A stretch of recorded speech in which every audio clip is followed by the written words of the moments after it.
Section 2 close 7 है dishonestly के बारे में, जो कहता है dishonestly means going doing of an act with the intention of causing wrongful gain.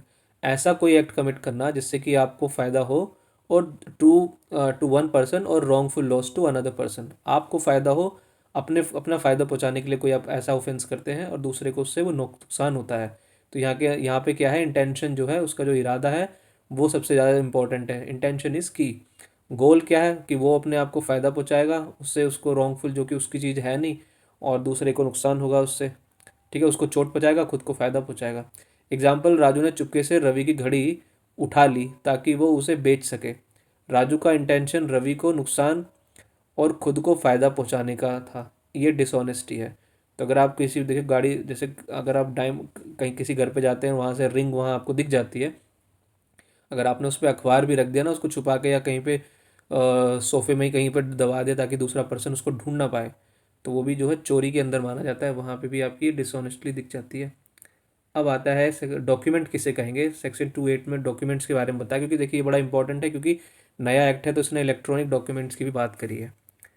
तो अब इस पे चलते हैं सेक्शन 2(8) पे। Definition, documents mean any matter expressed, कोई भी मैटर जो कि एक्सप्रेस किया गया है, डिस्क्राइब किया गया है, लेकिन वो किस पे किया गया है, किसी सब्सटेंस के ऊपर। ठीक है, उसको लिखा गया है, ड्रॉ किया गया है, बनाया गया है, ठीक है, कहीं पे फीड किया गया है बाय मीन्स ऑफ लेटर्स। किसके द्वारा? आपने वो लेटर्स के द्वारा बनाया है, उसकी फिगर्स बनाई हैं, मार्क्स बनाए हैं, जो कि इंटेंशन क्या है, उसको आप यूज़ करेंगे, ठीक है, एविडेंस के तौर पे, या फिर उसको रिकॉर्ड करेंगे। ठीक है, देखिए सब्सटेंस के मान लीजिए, अगर आप, जो आपके पास अगर खाली पेपर है, तो खाली पेपर अपने आप में डॉक्यूमेंट नहीं है। जब उसमें आप कुछ चीज़ें लिखते हैं अपने रिकॉर्ड के लिए, या उसमें कुछ ड्रॉ करते हैं, कुछ बनाते हैं, तब वो जाके डॉक्यूमेंट बनता है।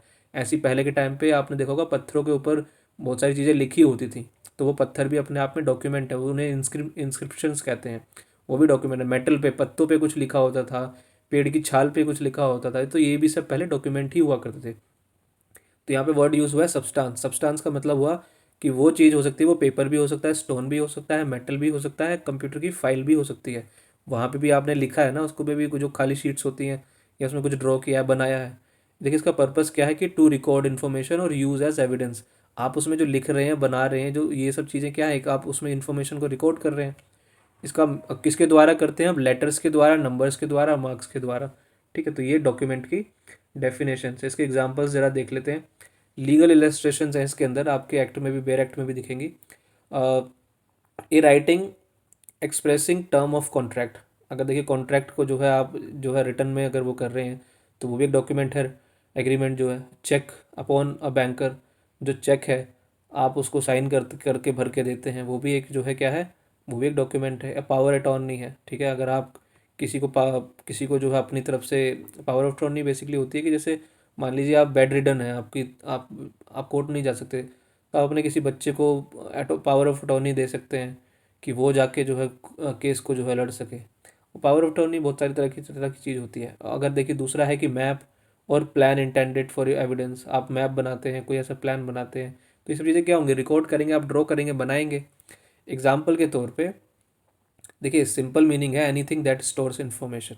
कोई भी चीज़ जो कि इन्फॉर्मेशन को स्टोर करती है वो डॉक्यूमेंट होगा, सिंपल भाषा। एग्जाम्पल, कागज़ पर लिखा हुआ एग्रीमेंट वो डॉक्यूमेंट है। दीवार पर लिखा हुआ मैसेज भी डॉक्यूमेंट हो सकता है। फ़ोन में सेव्ड मैसेज, चैट भी इलेक्ट्रॉनिक डॉक्यूमेंट है। अब आप बताइए जो पेन ड्राइव में जो डाटा है वो क्या है, वो भी डॉक्यूमेंट माना जाएगा। ऐसे डॉक्यूमेंट कोर्ट में सबमिट कर सकते हैं क्या आप? व्हाट्सएप की जो चैट्स होती हैं, क्या उसको डॉक्यूमेंट की तरह कोर्ट में सबमिट कर सकते हैं क्या? कमेंट में बताइए लिख के। अब 2(9) के अंदर फ्रॉडुलेंटली का मतलब बताया गया, डेफिनेशन दी गई है। Person is said to do a thing fraudulently if he does that thing with intent to defraud but not otherwise. देखिए फ्रॉडुलेंट का मतलब होता है कि कोई आपकी वो इच्छा जो कि क्या करने के लिए, किस इरादे से, फ्रॉड करने के लिए इरादे से वो की गई हो। देखिए इसके अंदर एक्शन होना चाहिए, एक्शन डन होना चाहिए। इंटेंट क्या होना चाहिए कि आप किसी को धोखा देने की नीयत है आपकी। यूजुअली किस चीज़ में आता है ये, डिसेप्शन या फिर इंजरी, मतलब धोखे के ही उसमें आता है। एग्जाम्पल के तौर पे राजू ने नकली डॉक्यूमेंट बनाया बाकी बैंक से लोन ले सके। उसका मकसद बैंक के साथ फ्रॉड करना था। ये फ्रॉडुलेंटली किया गया काम है। मान लीजिए आप अगर अपने दादा से, किसी से भी घर में जिसकी प्रॉपर्टी आप हथियाना चाहते हैं, उस उनके साइन करा लेते हैं कोरे कागज़ पे, ब्लैंक शीट्स पे, उसके बाद में उनकी डेथ हो जाती है, उसको फिर आप उसमें विल बना लेते हैं उसकी, तो ये भी तो फ्रॉड हो गया। दूसरे की प्रॉपर्टी के पेपर बना के घूम रहे हैं काफ़ी लोग, ये भी सारे क्या होते हैं, फ्रॉड होते हैं। जेंडर को डिस्क्राइब किया है सेक्शन 2 क्लोज 10 के अंदर। The pronoun he and its derivative, he और उसके सारे डेरिटिव्स का मतलब जो होगा वो क्या होगा, एनी पर्सन, चाहे वो मैन हो, फीमेल हो या ट्रांसजेंडर हो, सबके लिए ही वो वर्ड यूज़ हो रहा है। अगर कहीं पे ही अगर लिखा हुआ है सिर्फ, तो उसका मतलब ये सभी ही है। आदमी औरत के लिए सिर्फ ही जो है आदमी के लिए नहीं है, वो औरत के लिए भी है, ट्रांसजेंडर के लिए भी है, और आदमी के लिए तो वो है ही। ठीक है, unless specific text says otherwise, अगर वो उसके लिए नहीं है तो उसका मतलब वहाँ पे लिखा होगा कि उसका ही का मतलब फिर क्या है। ठीक है, सिंपल मीनिंग है law uses he as a common word for everyone, वो सभी के लिए उसने ही यूज़ किया है। पहले जो है पूरा जो एक्ट था वो आदमी से ही रिलेटेड था, इसलिए जो है ही वर्ड यूज़ हुआ है पहले के टाइम पे। एग्जाम्पल अगर कहूँ, सॉरी, अगर कानून कहता है इफ़ ही कमिट्स मर्डर, इसका मतलब ये है कि ये नहीं कि सिर्फ लड़के मर्डर कर सकते हैं, लड़कियां जो है भी इसमें शामिल नहीं है। अभी आपने देखा होंगे बहुत सारे बढ़िया बढ़िया केसेस आए हुए हैं इन देश के अंदर, शादियों वाले जो मर्डर हो रहे हैं बॉयफ्रेंड के साथ। अब ये गुड फेथ की डेफिनेशन है 2 क्लोज 11 में, nothing is said to be done और believed in good faith which is done और बिलीव्ड विदाउट ड्यू केयर। आप अगर किसी की कोई काम अगर ऐसा करते हैं जिसमें आप बिल्कुल जो है ध्यान से नहीं करते हैं, ठीक है, उसमें जो सावधानी बरतनी चाहिए वो उससे नहीं करते हैं, तो आप ये नहीं कह सकते जी मैं तो अपना, मैं तो अपने गुड फेथ में किया था। ठीक है ना, भाला फेंक के मार दिया भीड़ में और बोल दिया कि जी मैं तो जेवलिन की प्रैक्टिस कर रहा हूँ मैं तो, ठीक है ना, किसी के पेट में जाके लग गया। तो इसके अंदर देखिए क्या होता है कि गुड फेथ के अंदर, गुड फेथ किसे कहेंगे, उसके अंदर ड्यू केयर होनी चाहिए, आपकी सावधानी होनी चाहिए, ठीक है, ध्यान होना चाहिए, अटेंशन होनी चाहिए। ऑनेस्ट, बस ये कह देना कि ऑनेस्ट बिलीफ, मतलब जी मैं तो ईमानदारी से, बस ये कह देना, वो कोई उसको नहीं माना जाएगा कि आप बस कह दे जी, कहने के लिए कहोगे जी मैं तो, मेरा इरादा नहीं की था। एग्जाम्पल के तौर पे डॉक्टर ने बिना चेक किए पेशेंट को दवाई दे दी और पेशेंट मर गया। अब देखिए यहाँ पे ड्यू केयर की ज़रूरत थी, सावधानी की ज़रूरत थी, तो वो अगर चेक करता तो सही चीज़ों का पता चलता। डॉक्टर ये नहीं कह सकता मैंने गुड फेथ में दिया है, क्योंकि उसने ड्यू केयर नहीं किया। ठीक है ना, इसलिए इसको भी, इसको गुड फेथ नहीं मानेंगे। देखिए गवर्नमेंट का मतलब है, government means the central government और अ स्टेट गवर्नमेंट। ठीक है, तो वही यही गवर्नमेंट है। और इसके अंदर जब भी बीएनएस में गवर्नमेंट शब्द आएगा उसका मतलब मोदी सरकार, सेंट्रल, या योगी केजरीवाल से, केजरीवाल तो सरकार अब रही नहीं, ये मैंने तब लिखी थी स्क्रिप्ट जब केजरीवाल की सरकार हुआ करती थी। चलिए आगे चलते हैं। सेक्शन 2 क्लोज 13 हार्बर के बारे में बताता है। हार्बर का मतलब होता है जो इंसान किसी भी तरह से हेल्प कर रहा हो किसी चीज़ के अंदर। ठीक है, तो उसको उसको भी क्राइम ही माना गया है। तो हार्बर किसे कहेंगे, include supplying a person with a shelter, आप किसी को जो है रहने की शरण दे रहे हो, खाना दे रहे हो, ड्रिंक दे रहे हो, मनी दे रहे हो। ठीक है ना, जो टेररिस्ट एक्ट होते हैं उसके अंदर जो उनके आका होते हैं वो सब यही सब चीज़ें तो दे रहे होते हैं। तो इसका मतलब ये थोड़ी, ये नहीं कहोगे, आप कहोगे जी उन्होंने तो आके, कसाब ने आके यहाँ पे बॉम्ब ब्लास्ट किया, बाकी लोगों को भी यही माना जाएगा ना, वो भी तो टेररिस्ट हुए जो उसको असिस्ट करते हैं।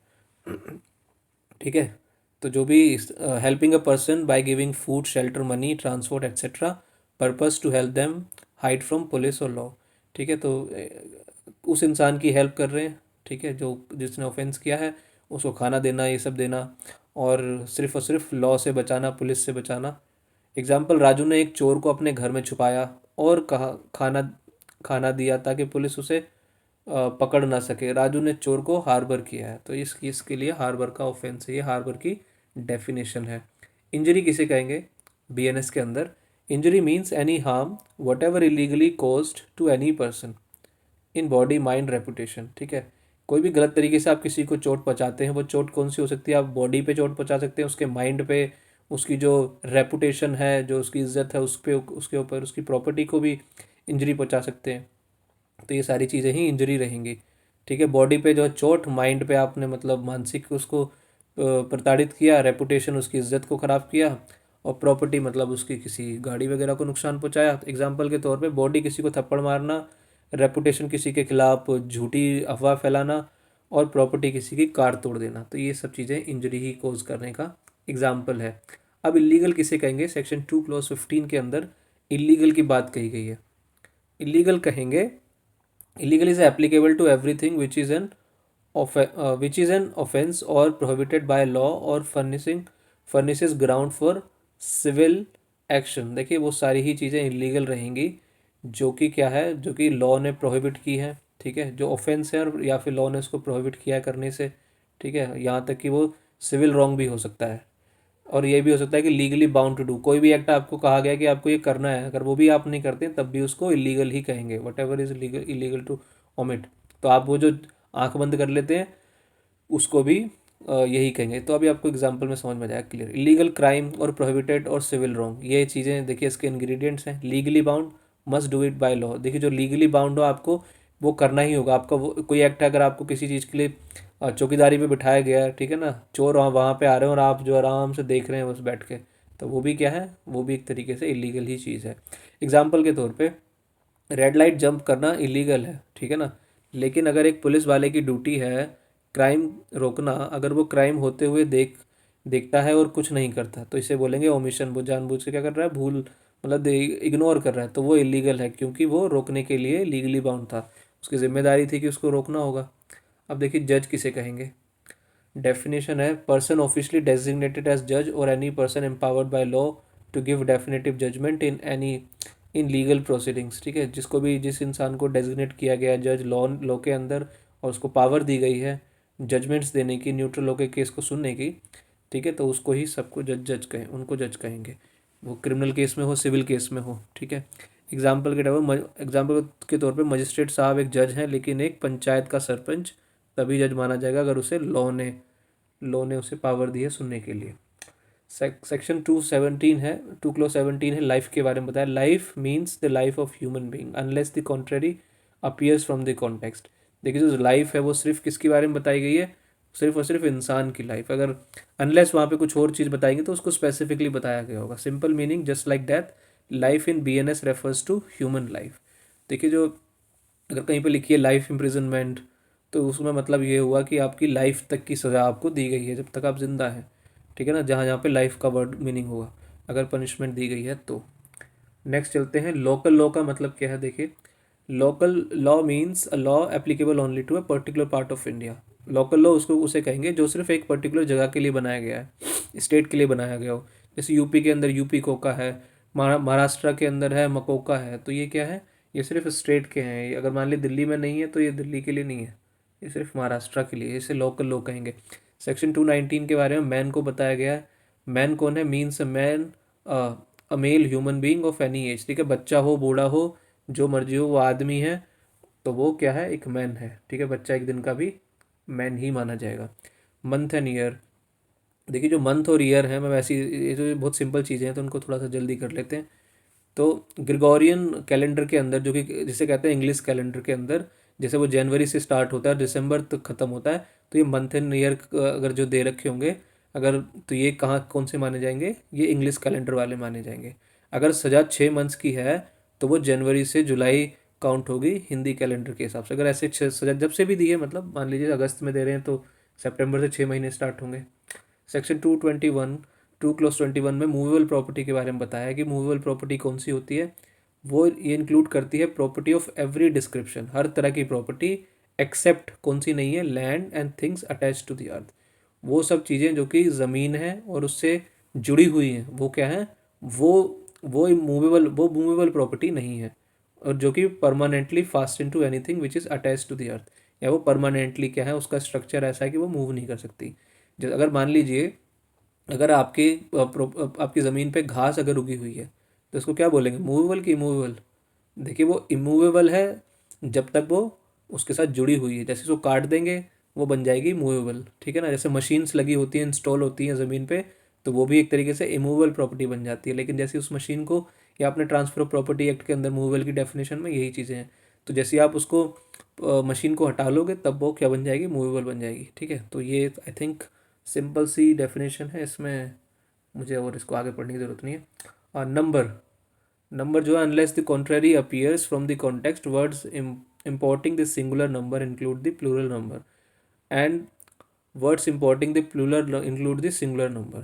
तो देखिए यहाँ पे एग्जांपल अगर आप समझ लो, बहुत सिंपल सी चीज़ है ये, ठीक है। सिंगल जो है वो उसको प्लूरल कैसे करेगा, अगर कानून कहता है ऑफेंडर, मान लीजिए अगर आप जजमेंट के अंदर पढ़ते हैं ऑफेंडर, और ऑफेंडर के अंदर मान लीजिए 4 लोगों ने कोई क्राइम किया था, तो वो चारों के लिए है। ऐसा नहीं है कि सिर्फ ऑफेंडर का मतलब सिर्फ एक आदमी के लिए है, वो चारों के लिए है। अगर हम कहते हैं एक्यूज, तो एक्यूज अगर उसमें 6 लोग हैं, 50 लोग हैं या 2 लोग हैं, तो वो सभी के लिए एक्यूज वर्ड यूज़ हुआ है। ठीक है। तो ऐसा नहीं है कि वो सिर्फ, तो इसका मतलब नंबर, यही नंबर का वो है। अब इसके अंदर ओथ बताई गई है 2 क्लॉज 23 के अंदर। तो ये जो includes a solemn affirmation substituted by law for an oath and any declaration required by law to be made before the public servant. इसका सिंपल सा एग्जांपल, आप ओथ तो समझते ही हैं, शपथ। कोर्ट में गीता या कुरान पर हाथ रखकर कसम खाना ओथ है, या फिर मैं सत्यनिष्ठा से, ऐसे बोला जाता है ना, मैं प्रतिज्ञा करता हूँ कि जो है, जो बोलूँगा सच बोलूँगा, तो ये एक तरीके से ओथ होती है। ऑफेंस बताया गया सेक्शन 2 क्लॉज 24 के अंदर, means any act made punishable by this Sanhita. वो सारे एक्ट जो कि पनिशेबल बताए गए हैं इस एक्ट के अंदर या फिर किसी स्पेशल एक्ट के अंदर, तो वो सब के सब क्या माने जाएंगे, ऑफेंस माने माने जाएंगे, जिनको डिस्क्राइब किया गया है। अगर देखिए, एक्ट क्या होता है, एक्ट के साथ साथ में ओमिशन भी होती है। वो जो आप जो जो क्या बोलते हैं, जो भूल होती है वो भी क्या होती है, ड्यू केयर नहीं होती ना, वो भी एक वही होता है, ऑफेंस होगा वो भी। तो एन एक्ट हो या फिर ओमिशन हो, वो दोनों ही क्या है, पनिशेबल बाय लॉ, बीएनएस या फिर कोई और दूसरे एक्ट। एग्जाम्पल के तौर पे चोरी करना एक एक एक्ट है जो बीएनएस में पनिशेबल है, इसलिए वो ऑफेंस अपराध माना जाएगा। लेकिन घर पर देर से आना, ऑफिस में देर से जाना, तो आप ये जा सकते हैं, ठीक है ना, वो ऑफेंस नहीं है। कल से ऑफिस जो है लेट जाना मत शुरू कर देना, कहोगे कि जो वो तो ऑफेंस ही नहीं है। ओमिशन क्या होती है, omission is denotes as well as series of omission as a single omission. जैसे हमने एक्ट की डेफिनेशन पढ़ी थी ना, एक एक्ट हो या फिर क्या बोलते हैं, एक सीरीज ऑफ एक्ट हो, तो उन सबको क्या माना जाता है, सिंगल ही माना जाता है, ये जो भूल होती है। ठीक है। Not doing something you were suppose to do, आपको कुछ करने मतलब आपको किसी, आपको कोई एक्ट जो है करने के लिए आप जो है बाउंड हो, अब वो उसको नहीं करते हैं, तो उसको ओमिशन माना जाएगा। सिंपल मीनिंग है डूइंग समथिंग। ठीक है। एक्ट क्या हो गया, डूइंग समथिंग। ओमिशन क्या हो गया, नॉट डूइंग समथिंग। तो एक्ट क्या हुआ कि आपको करना है, लेकिन ओमिशन क्या है, वो आप उसको नहीं कर रहे हैं। माँ बाप का फर्ज है बच्चे को खाना देना, अगर वो खाना नहीं देते तो ओमिशन और बच्चा मर जाता है, तो ये क्राइम है। ठीक है ना। छोटा बच्चा है, ठीक है, वो रो रहा है, बस उसको इग्नोर कर रहे हैं, ठीक है, और वो मर जाता है भूख से। ऐसे बूढ़े माँ बाप होते हैं। कुछ लोग क्या करते हैं कि उनको, उनके मन में, उनको उनके ध्यान में तो रहता है कि कुछ हो भी जाएगा तो हम क्या करेंगे, है ना, हमें कोई ना, उन्हें खाने को देखते हैं ना उनके पानी पानी को देखते हैं, और वो बेचारे वो चल चल फिर नहीं पाते, और धीरे धीरे ऐसे होता है कि वो मर जाते। तो ऐसे केस के अंदर देखिए मर्डर का केस लग सकता है, क्योंकि ये जो ओमिशन है ये जानबूझ के, मतलब ये आपको पता है कि अगर आप उनको खाना नहीं देंगे तो वो बंदा मर सकता है।